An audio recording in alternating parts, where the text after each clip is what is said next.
नमस्कार। इस हफ्ते मैं बात करना चाहूँगा शिक्षा पे, क्योंकि अभी स्कूलों में दाखिले हो रहे हैं। गुजरात के एक आईएएस अधिकारी, कमिश्नर रैंक के धवल पटेल, छोटा उदयपुर जिला आदिवासी जिला है, वहाँ जाते हैं और 5-6 स्कूलों का दौरा करते हैं। ये जो स्कूल चलो अभियान होता है बच्चों का एडमिशन कराने वाला दौर, उसमें वो जाते हैं और उसके बाद वो एक बड़ी कठोर टिप्पणी करते हैं। वो कहते हैं कि हम इन आदिवासियों के माता पिता, बच्चों के माता पिता को धोखा दे रहे हैं, क्योंकि हम इनको ठीक से पढ़ा नहीं रहे हैं। कक्षा 8 का बच्चा एक अंक की संख्या का जोड़ घटाना नहीं कर पाता है, गुजराती का शब्द नहीं पढ़ पाता है, अक्षर अक्षर पढ़ता है। तो उनका कहना है कि 8 साल बच्चा हमारे साथ रहने के बाद अगर शिक्षा की ये हालत है तो ये वाकई में बड़ी चिंता की बात है। और वो कहते हैं बड़ी ईमानदारी से कि हम जनता को धोखा दे रहे हैं। तो ये बात तो सही है धवल पटेल की। उसके बाद गुजरात सरकार के मंत्री वगैरह जो नुकसान हुआ उसकी भरपाई के लिए कहते हैं कि नहीं, जांच होगी और पता लगाया जाएगा सत्यता का। तो क्या ये हमको मालूम नहीं है कि सरकारी स्कूलों में पढ़ाई नहीं होती है? इसके लिए कौन सी जांच की ज़रूरत है? ये आप किसी भी सरकारी विद्यालय में चले जाइए, किसी भी कक्षा के बच्चे को ले लीजिए, ये तय है कि उस कक्षा में जितना आना चाहिए उस बच्चे को नहीं आता होगा। तो सरकारी विद्यालयों में शिक्षक पढ़ाते नहीं हैं, जबकि उनकी बहुत अच्छी तनख्वाहें हैं। जो सुविधाएं हैं वो भी अब धीरे धीरे करके बहुत बेहतर हो गई हैं। वर्ल्ड बैंक के पैसे से भवन बन गए, अच्छे शौचालय बन गए, मध्याह्न भोजन शुरू हो गया।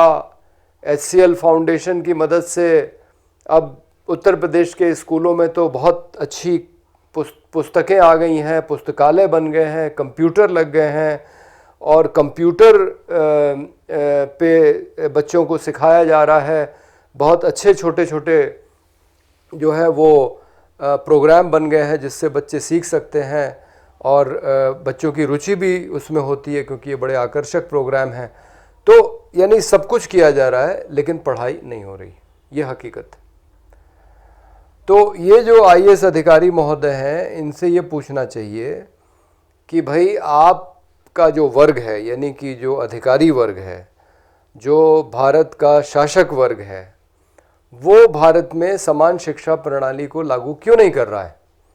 पूरी दुनिया में जिन देशों में भी 99 से 100% साक्षरता दर हासिल की गई है, वो सिर्फ उन देशों में हासिल हुई है जहां समान शिक्षा प्रणाली लागू हुई है। यानी कि हर एक बच्चा एक जैसे विद्यालय में जाता है। जो विद्यालय सरकार चलाती है, उसका वित्त पोषण सरकार करती है, उसका संचालन सरकार करती है, उसका नियंत्रण सरकार के पास है और वही उसकी गुणवत्ता वगैरह देखती है। ये एक सफल एक तरीके से मॉडल है, ट्राइड एंड टेस्टेड मॉडल है पूरी दुनिया का। भारत में कोठारी आयोग की सिफारिश है 1966 की, लेकिन हिंदुस्तान की किसी सरकार ने इसको लागू नहीं किया। और इसको लागू न होने देने में आईएएस अधिकारियों की बड़ी भूमिका है। 2015 में जब उत्तर प्रदेश उच्च न्यायालय के न्यायमूर्ति सुधीर अग्रवाल ने आदेश दिया कि सभी सरकारी तनख्वाह पाने वालों के बच्चे सरकारी विद्यालय में पढ़ने चाहिए, चीफ सेक्रेटरी आलोक रंजन को कहा गया कि 6 महीने के अंदर आप इस आदेश को लागू करके और हमें रिपोर्ट दीजिए कि आपने कितना कंप्लायंस किया। और चीफ सेक्रेटरी साहब कोर्ट गए नहीं। मैं खुद अनशन पे बैठा, अखिलेश यादव से मिला, उस समय मुख्यमंत्री थे, उन्होंने भी उसको गंभीरता से नहीं लिया। उसके बाद योगी आदित्यनाथ की सरकार आई, मेरी उनसे 2 बार मुलाकात हुई इसी मुद्दे को लेके। वो बाकी सारी बातें बताते हैं कि वो शिक्षा के लिए कितना काम कर रहे हैं, लेकिन वो इस आदेश को लागू करने के लिए तैयार नहीं। तो सवाल ये उठता है कि भारत का शासक वर्ग जो इस देश की जनता, आम जनता के बच्चों के लिए, उनके बच्चों के हित में है समान शिक्षा प्रणाली, उसको क्यों नहीं लागू कर रही है। मायरन वाइनर एक प्रोफेसर रहे हैं एमआईटी के, Massachusetts institute of technology America में, उनकी किताब है child and the state in India. उनका कहना है कि भारत का जो शासक वर्ग है, जिसमें आईएएस अधिकारी अच्छी तरह से शामिल हैं, ये सिर्फ इसलिए कह रहा हूं कि धवल पटेल ने ये टिप्पणी की है, वो नहीं चाहते कि उनके बच्चे भारत की आम जनता के बच्चों के साथ प्रतिस्पर्धा में आए, क्योंकि स्कूल से निकलने के बाद आपको उच्च शिक्षा के लिए अच्छे संस्थानों में दाखिला चाहिए, आपको उच्च शिक्षा के लिए अमेरिका, इंग्लैंड, यूरोप के शिक्षण संस्थानों में आपको दाखिला चाहिए, आपके बच्चों को अच्छी नौकरियां चाहिए। तो शासक वर्ग ये नहीं चाहता है कि भारत की आम जनता के बच्चे उनके बच्चों के साथ प्रतिस्पर्धा में खड़े हों। और मज़ेदार बात यह है कि जो अपने बच्चों को सरकारी स्कूल में नहीं पढ़ाते हैं, वो स्कूल की पढ़ाई पूरी होने के बाद चाहते हैं कि अच्छे सरकारी संस्थानों में, आईआईटी में, एम्स में, अच्छे जो मेडिकल कॉलेज हैं जो सरकार चलाती है, उसमें उनके बच्चों का दाखिला हो जाए। तो वो सारी सरकारी सुविधाएं चाहते हैं, उनके घर पे सरकारी नौकर होंगे, उनके पास सरकारी माली होगा, सरकारी ड्राइवर होगा, उसको भी घर मिला होगा, उनके घर का किराया मामूली सा होता है, लगभग सारी सुविधाएं हैं सरकारी, लेकिन सरकारी स्कूल में अपने बच्चों को नहीं पढ़ाना चाहते हैं। तो ये भारत के शासक वर्ग की लापरवाही है। लापरवाही क्या, ये तो एक मैं कहूँगा आपराधिक लापरवाही है कि वो अपने बच्चों के लिए तो प्राइवेट स्कूलों में उनको भेज के अच्छी शिक्षा सुनिश्चित कर लेते हैं, लेकिन भारत की आम जनता के बच्चों को वही शिक्षा मिलती है जो धवल पटेल ने जिसका जिक्र किया है। अब निजी संस्थानों की बात करें, जो निजी शिक्षण संस्थान है, अभी अभी मैं अपने साथी मोहम्मद अहमद खान के साथ एक लखनऊ के विद्यालय में गया जिसका नाम है इकरा कॉन्वेंट स्कूल। शिक्षा के अधिकार अधिनियम 2009, उसका पूरा नाम है निःशुल्क एवं अनिवार्य शिक्षा का अधिकार अधिनियम 2009। इसके तहत 25% कम से कम, ज़्यादा से ज़्यादा नहीं, मैं इस बात को दोबारा कह दूं, कम से कम 25% बच्चे हर एक विद्यालय में कक्षा 1 से 8 उनकी निःशुल्क शिक्षा के लिए भर्ती की जानी चाहिए। ये बच्चे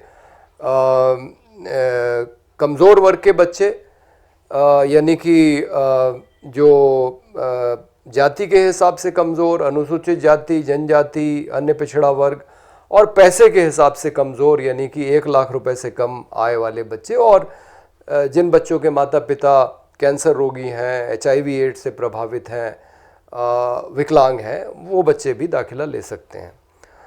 लेकिन ये निःशुल्क शिक्षा के अधिकार अधिनियम के तहत जब बच्चा जाता है तो इकरा कॉन्वेंट जैसे स्कूल उस बच्चे से टाई का, बेल्ट का, डायरी का, परीक्षा शुल्क और किसी न किसी नाम पे उन बच्चों से 2200 रुपये की मांग करते हैं। अब आप बताइए कि जो माता पिता गरीब है, और ये किताब और ड्रेस के अलावा की बात मैं कर रहा हूँ, तो उत्तर प्रदेश सरकार ने अखिलेश यादव के समय में 5000 रुपया माता पिता को देना शुरू किया था ड्रेस और किताब खरीदने के लिए। वो योगी सरकार ने बंद कर दिया है। वो बोझ माता पिता के ऊपर आ गया है। तो आप मान लीजिए कि जो माता पिता गरीब है, कमज़ोर वर्ग से है, वो उसने अपने बच्चे का दाखिला एक अच्छे स्कूल में कराया है क्योंकि वो अपने बच्चे के लिए अच्छी शिक्षा चाहता है, किताब और ड्रेस तो वो खरीद ही रहा है और स्कूल उससे 2200 रुपये भी ले रहा है।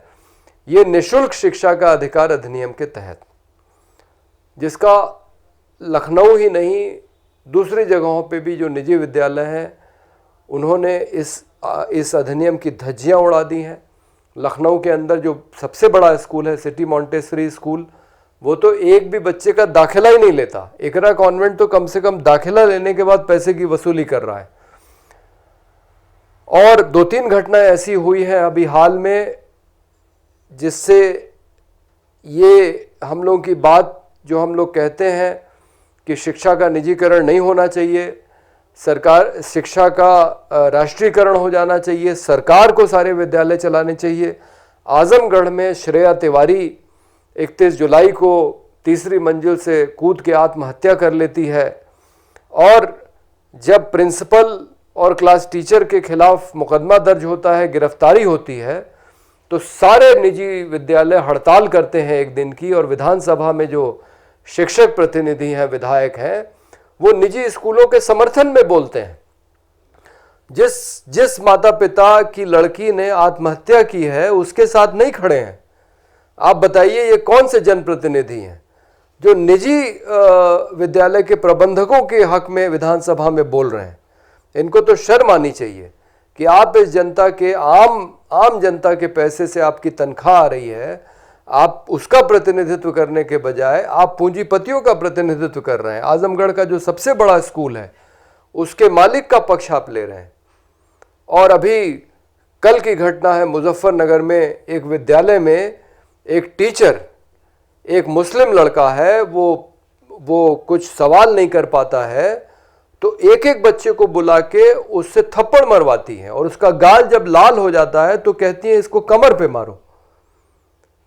तो मुझे नहीं लगता कि कभी किसी सरकारी विद्यालय में कोई बच्चा आत्महत्या करेगा या किसी सरकारी विद्यालय में किसी बच्चे के साथ ऐसा व्यवहार किया जाएगा। एक ज़माना था जब दलित बच्चे और बाकी बच्चे मध्याह्न भोजन में साथ बैठ के नहीं खाते थे, लेकिन अब मुझे लगता है धीरे धीरे स्थिति सुधर रही है। कम से कम सरकारी विद्यालय में जो हो रहा है उनकी जनता के प्रति जवाबदेही है। अगर वहाँ कुछ गलत होता है तो उसको ठीक किया जा सकता है। लेकिन आप बताइए इस तरह के विद्यालयों के खिलाफ आप क्या करेंगे जहाँ बच्चे आत्महत्या करते हैं, जहाँ एक बच्चे को किसी खास धर्म का होने के कारण बाकी बच्चों से उसको पिटवाया जाता है। तो हमारा ये विश्वास और भी दृढ़ हो गया है इन घटनाओं को देखते हुए कि निजी विद्यालयों को एकदम बंद किया जाना चाहिए। आप बंद मत कीजिए। ये तर्क हो सकता है कि ये सब क्या होगा जो निजी विद्यालयों के भवन बन गए हैं और जो इतने बच्चे पढ़ रहे हैं उन बच्चों का क्या भविष्य होगा। तो सरकार इन सारे निजी विद्यालयों को अपने हाथ में ले ले और निशुल्क एवं अनिवार्य शिक्षा के अधिकार अधिनियम के तहत सारे बच्चों की शिक्षा निशुल्क की जाए। कोई फीस नहीं ली जानी चाहिए। आप निशुल्क कीजिए, सरकार तनख्वाह दे टीचरों की, और किसी निजी संस्थान को अगर बहुत शौक है, अगर वो स्कूल चलाना चाहता है, तो आप HCL फाउंडेशन की तरह आप स्कूल चलाइए, जो उत्तर प्रदेश के अंदर 2 बेहतरीन स्कूल चला रही है। एक लखनऊ सीतापुर रोड पे और दूसरा बिजनौर जिले में, जो नवोदय विद्यालय के तर्ज पे कक्षा 6 से 12 तक पूरी आवासीय सुविधा के साथ बहुत अच्छी गुणवत्ता की शिक्षा और सब कुछ निशुल्क, बच्चे के लिए निशुल्क है। HCL फाउंडेशन टीचरों को तनख्वाह देती है और बाकी पैसा खर्च करती है बच्चों की शिक्षा पे। तो शिक्षा का ये मॉडल होना चाहिए देश के अंदर, और हम चाहते हैं कि जल्दी से जल्दी सरकार इस पे कदम उठाए। हालांकि वर्तमान में जो सरकार है केंद्र में और उत्तर प्रदेश में भारतीय जनता पार्टी की, ये तो पूंजीपतियों की सरकार है, ये तो अडानी और अंबानी की सरकार है। इससे तो हम उम्मीद नहीं कर सकते कि ये समान शिक्षा प्रणाली के हित में कोई निर्णय लेंगे। लेकिन अगर और कोई सरकार आती है अगले लोकसभा चुनाव के बाद केंद्र में, तो हम उम्मीद करते हैं कि इस देश में समान शिक्षा प्रणाली लागू होगी, सारे निजी विद्यालयों का राष्ट्रीयकरण किया जाएगा, और जो निजी विद्यालय भी चलेंगे वो बच्चों के लिए शिक्षा निशुल्क होगी। और जब सारे विद्यालय सरकार के हाथ में आ जाएंगे, सरकार के नियंत्रण में, जब बड़े अधिकारियों, बड़े नेताओं, बड़े न्यायाधीशों के बच्चे भी उन्हीं विद्यालयों में पढ़ेंगे जिसमें गरीब का बच्चा पढ़ता है। डॉक्टर लोहिया का नारा था कि चाहे राष्ट्रपति की हो या चपरासी की संतान, सबकी शिक्षा एक समान। तो जब अमीर और गरीब का बच्चा एक साथ पढ़ेगा विद्यालय में, तो निश्चित रूप से विद्यालय की गुणवत्ता बढ़ेगी, क्योंकि कोई भी अधिकारी, नेता, जज ये नहीं चाहेगा कि उसके बच्चे को खराब शिक्षा मिले। और टीचर का बच्चा भी वहीं पढ़ेगा। आज तो हालत ये है कि जो शिक्षक है सरकारी, उसका अपना बच्चा भी सरकारी विद्यालय में नहीं पढ़ रहा है।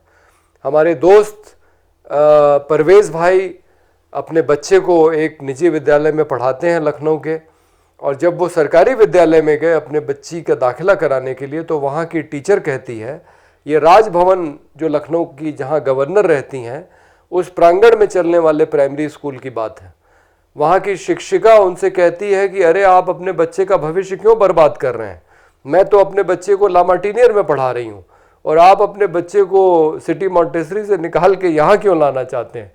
तो ये जो सरकारी तनख्वाह पा रहे हैं बड़ी बड़ी, ये जनता के पैसे का दुरुपयोग कर रहे हैं। और जो सरकार, जो सरकारी विद्यालय, जो आम जनता के बच्चों के प्रति उनकी निष्ठा होनी चाहिए कि वो उनको अच्छी शिक्षा दें, वो उसके अपनी भूमिका के साथ धोखा कर रहे हैं। तो मैं फिर दोबारा यही कहूँगा कि पूरे विश्व में जिस तरीके को अपनाया गया है शिक्षा के सार्वभौमिकरण के लिए, वही तरीका हिंदुस्तान में अपनाया जाना चाहिए और समान शिक्षा प्रणाली लागू करके इस देश के हर एक बच्चे को, नहीं तो आप चले जाइए किसी भी बड़े शहर में, आज आपको महत्वपूर्ण चौराहों पे, विधानसभा के बगल में चौराहों पे, दिल्ली में कनॉट प्लेस में आपको बच्चे भीख मांगते मिल जाएंगे। इनकी जगह सड़क के चौराहों पे नहीं है, इनकी जगह सरकारी विद्यालयों में है, जहां उनके लिए अच्छी सुविधा होनी चाहिए। जो बच्चे बेघर हैं, सड़क पे सोते हैं, उनके लिए आवास की व्यवस्था भी होनी चाहिए। ये सरकार की न्यूनतम जिम्मेदारी बनती है अगर इस देश को प्रगति करनी है। धन्यवाद।